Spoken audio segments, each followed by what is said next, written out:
السلام علیکم دوستوں، انسائیڈ میں موزم فخر میں خوش آمدید۔ خبر یہ ہے کہ دہشت گردوں کی جانب سے دھماکہ خیز مواد سے بھری 2 گاڑیاں بنو چھاؤنی کے احاطے میں ہائی سیکیورٹی زون میں داخل کرنے کی کوشش کو فورسز نے ناکام بنا دیا۔ دہشت گردوں نے بارود بھری گاڑیاں دھماکے سے اڑا دیں، جس کے نتیجے میں 5 خواتین اور 4 بچوں سمیت 12 افراد شہید جبکہ 22 زخمی ہو گئے، جبکہ سیکیورٹی فورسز کی جوابی کارروائی میں فتنہ الخارج کے 6 دہشت گرد مارے گئے، جہنم واصل ان کو کر دیا گیا۔ اب یہ خبر جس کا میں نے آپ کے ساتھ ذکر کیا ہے، یہ نہ صرف بہت ہی زیادہ اہمیت کی حامل ہے بلکہ اس بات کی طرف اشارہ کر رہی ہے کہ ریاست پاکستان کو ایک مرتبہ پھر دہشت گردی کے اس نیٹ ورک کو توڑنے کے لیے نہ صرف ایڑی چوٹی کا زور لگانا پڑے گا بلکہ ایک مرتبہ پھر پاکستان کو امن کا گہوارہ بنانے کے لیے دہشت گردوں کی سرکوبی کے لیے سخت ترین آپریشن کیا جائے گا۔ سرکاری ذرائع کے مطابق یہ جو واقعہ ہے یہ اس وقت پیش آیا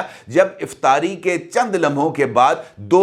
گاڑیاں جو تھیں جس کے اندر بارودی مواد تھا، انہوں نے بنو کنٹونمنٹ کے ایریا میں داخل ہونے کی کوشش کی۔ سیکیورٹی اہلکاروں کی جانب سے ان گاڑیوں کو روکا گیا، جس کے بعد ان گاڑیوں کو دھماکے سے اڑا دیا گیا۔ دھماکوں کے بعد نامعلوم تعداد میں عسکریت پسند کیمپ میں گھسنے کی کوشش کر رہے تھے، جس کے نتیجے میں فائرنگ کا تبادلہ ہوا اور یہ فائرنگ کا تبادلہ شام 6:30 بجے شروع ہوا، جو اس کے بعد رات گئے تک جاری رہا۔ حملے کے دوران عسکریت پسندوں نے RPG اور دستی بم فائر کیے۔ اضافی دستوں اور SSG کمانڈوز کو علاقوں میں بھیجا گیا اور ذرائع نے اس بات کی تصدیق کی ہے کہ جناب یہ جو واقعہ ہے اس میں 12 افراد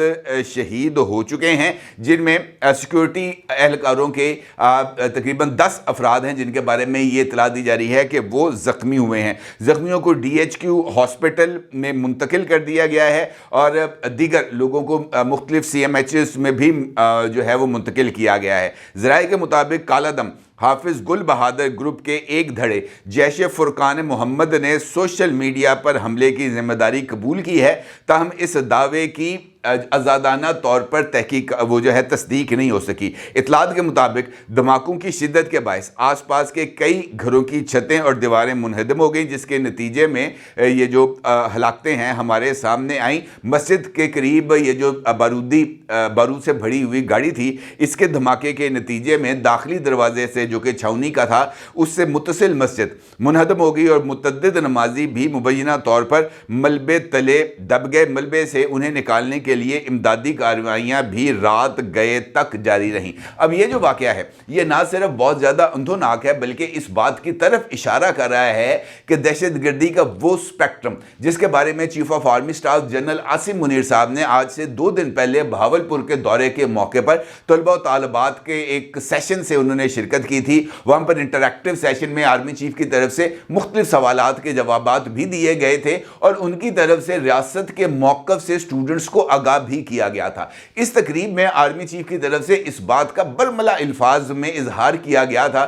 کہ جب پاکستان جو ہے وہ مستحکم ہونا شروع ہوتا ہے، پاکستان معاشی میدان میں کارکردگی کو دکھانا شروع ہوتا ہے، این ان لمحات پر یہ جو دہشت گردی کا سپیکٹرم ہے یہ نہ صرف متحرک ہوتا ہے بلکہ اس کا مقصد ریاست پاکستان کی طرف سے کی جانے والی کوششوں کو ناکام بنانا ہے۔ اور اگر آپ حالیہ واقعے کا جو ہے وہ اس کو اگر ہم اس کی ٹائمنگ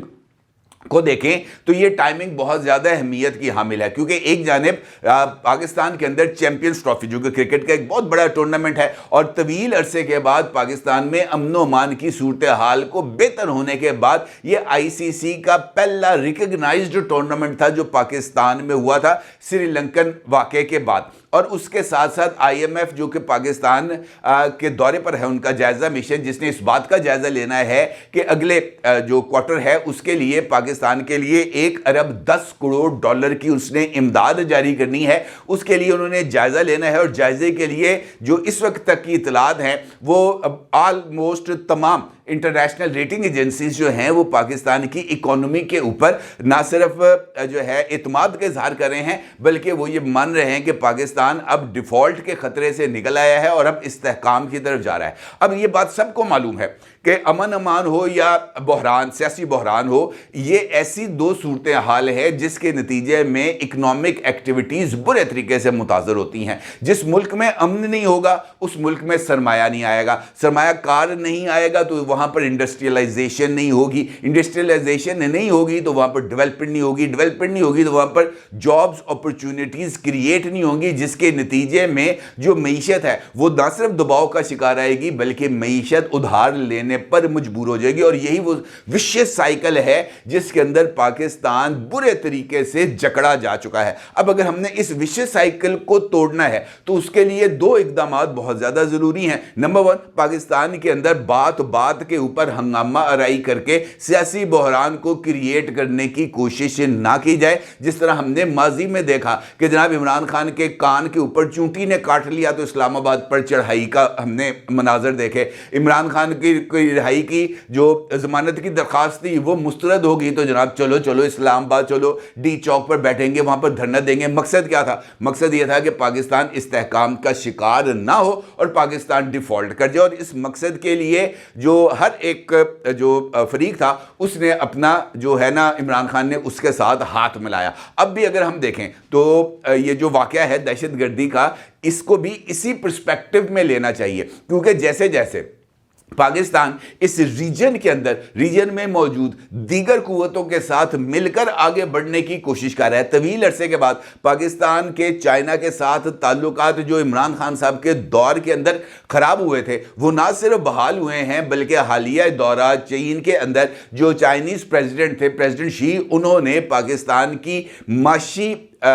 جو ہے معیشت کو سہارا دینے کے لیے بھرپور تعاون کا ان کی طرف سے یقین دلایا گیا۔ کل وزیر اعظم نے اپنی حکومت کی 1 سال کی کارکردگی کو بتاتے ہوئے اس بات کا اظہار کیا کہ جناب امن ضروری ہے، امن کے بغیر یہاں پر سرمایہ کار نہیں آئے گا، لہٰذا یہ ماننا کہ جناب یہ جو واقعات ہیں یہ محض اس وجہ سے ہیں کہ جناب پاکستان کے اندر ہم نے جو ہے دہشت گردی کرنی ہے اور لوگوں کے اندر خوف و ہراس پھیلانا ہے، میرا نہیں ماننا کہ یہ تمام چیزیں محض اس وجہ سے ہیں کہ لوگوں کو ڈرایا جائے۔ میرے نزدیک یہ ایک بہت بڑے انٹرنیشنل لیول کے ایک گیم ہے جو کہ پاکستان کے اندر کھیلی جا رہی ہے، اور اس کے اندر ممکنہ طور پر ہمارے اس وقت کے جو دشمن ممالک ہیں وہ اس کے اندر بھرپور انداز میں شرکت کر رہے ہیں، کیونکہ ان کو اس بات کا یقین ہے کہ اگر پاکستان اس کرائسس لائک سچویشن سے باہر نکل گیا، اگر پاکستان نے اکنامک میدان کے اندر جھنڈے گاڑنا شروع کر دیے تو پھر کوئی بھی پاکستان کی طرف میلی آنکھ سے نہیں دیکھ سکے گا۔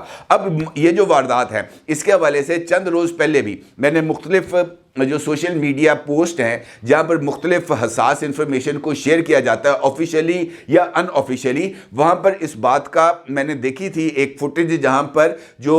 فتنہ الخارج سے تعلق رکھنے والے لوگ تھے وہ افغانستان جیسی سیف ہیون سے پاکستان میں داخل ہو رہے تھے اور پھر ان کو ٹارگٹ کیا جا رہا تھا ریاستی فورسز کی طرف سے۔ اس کا مطلب یہ ہے کہ یہ جو در اندازی ہے یہ نہ صرف ہو رہی ہے بلکہ اس در اندازی کے ذریعے یہ جو دہشت ہے اس کو ایکسپورٹ کیا جا رہا ہے۔ غیر مصدقہ اطلاعات کے مطابق یہ جو واقعہ ہوا ہے بنو کینٹ میں، اس میں ایک جانب تو بارود سے بھری ہوئی گاڑیوں کے ذریعے تباہی مچانے کی پلاننگ کی گئی تھی، تو اس کے ساتھ ساتھ اب تک کی اطلاعات کے مطابق تقریباً 16 کے قریب ایسے نوعمر